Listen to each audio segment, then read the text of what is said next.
NBA Суперод Демаркус Касанс 2 дахь жилдээ Монголд газартлаа. Энэ бол зүгээр нэг легионерын гэрээ биш, Монголын спортын түүхэнд яригдах хэмжээний үйл явдал хамгийн өндөр дүнтэй гэрээ. Түүний зогсоол хэр үн цэнтэйвэ, үүний ард хэдий хэр хэмжээний мөнгө яригдах вэ? Өнөөдөр хамтдаа гаргалгаа гаргахыг хичээе. Касанс бол 2010 оны NBA драфтын 5 дахь сонголт, 4 удаагийн All-Star, 2016 оны Олимпийн наадмын алтан медальт тоглогч.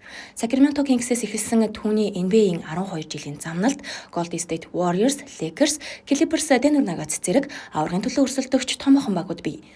Нэгэн үе дэлхийн шилдэг лигт домгуудтай мөр зэрэгцэн тоглож, байрлалдаа ноёрхож явсан Касанс манай улсын лигт тоглохоор ирсэн нь эргэлзээгүй Монголын сагсанд дэлхийн анхаарал хандуулахад хүргэнэ. Үүний жишээ нь өнгөрсөн улиралд тэр анх удаага ирэхэд Демаркус Касанс Монгол улсад тоглож байна гэх яриаг NBA-ийн шилдэг аналистуудаас эхлээд дэлхийн спортын сайтууд ч анхаарлаа хандуулан нийтэлсэн ярьсан. Тэгвэл түүний дахин ирэх болсон гол шалтгаан юу байж болох вэ? Мэдээж хийж дуусгаагүй ажил Монголын лигийн аваргын цом. Тэр энэ удаад заавал цом өргөх зорилготой байгаа нь улирлын эхнээс мэдрэгдсэн. Нэг багтаа хамтран зүтгэж явсан, эд үедээ яваад дотны дүүгэж хүртэл багтаа нэгтгэж чадсан. Багийн арын алба менежментийн ажилд цааргалалгүй оролцож байгаа нь түүний энэ улирлын хүсэл тэмүүлэл зорилгыг харуулж байна. Гэхдээ түүн шиг хэмжээний суперод статустай тоглогч Монголын лигт 2 жил дараалаж тоглоод аваргын цом өргөж чадахгүй бол юу болох вэ? Дэлхийн бүрч илүү Монголын сагсны ертөнцийг сонирхох болно. Энэ улирлын халуун өрсөлдөөнийг харвал Касанс зорилготой дахин хүрэлгүй буцахыг ч үгүйсгэхгүй.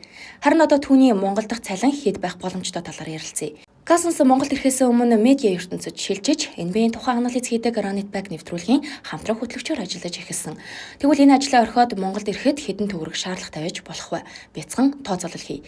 Америк нэгдсэн улсад өдөр тутмын спортын нэвтрүүлгийн хөтлөгч шинжээчид жилдээ дунджаар 50,000-аас 200,000 долларын цалин авдаг гэх салбарын судалгаа бий. Үүнийг Монгол төгрөгөөр тооцоолбол 180-аас 780 сая орчим. Харин нэр хүндтэй Касанс шиг тоглогч NBA-ийн төвшний одууд энэс ч өндөр цалиныг авахулна. Тэгвэл тэр Монголын дээд лигт тоглох 2 сарын хугацаанд хэдэн төгрөгийн цалинтай тоглож болох вэ? Хамгийн багадаа 350-аас 750 саяын хооронд байх боломжтой харагдаж байна. Гэхдээ энэ бол Касансын цалингийн боломжит гэрээ зөвхөн тооцоолол. Үүн дээр Шангрила зочид буудлын 2 сарын түрээс хувийн жолооч машин, бие хамгаалагч гэх мэт зардлыг оролцуулбал тэр бум хангалттай давхар харагдаж байна. Ямар ч тач Касансын сонголт нэг зүйлийг баталж байна. Монголын сагсан бөмбөг одоо зөвхөн үзэгч биш, том тоглогч татах зах зээл болсон гэдгийг. Дараагийн суперодод карьераа хаана үргэлжлүүлэхээс сонгох үед Монгол гэдэг нэрэнд анхаарлаа хандуулна гэдэг нь гарцаагүй.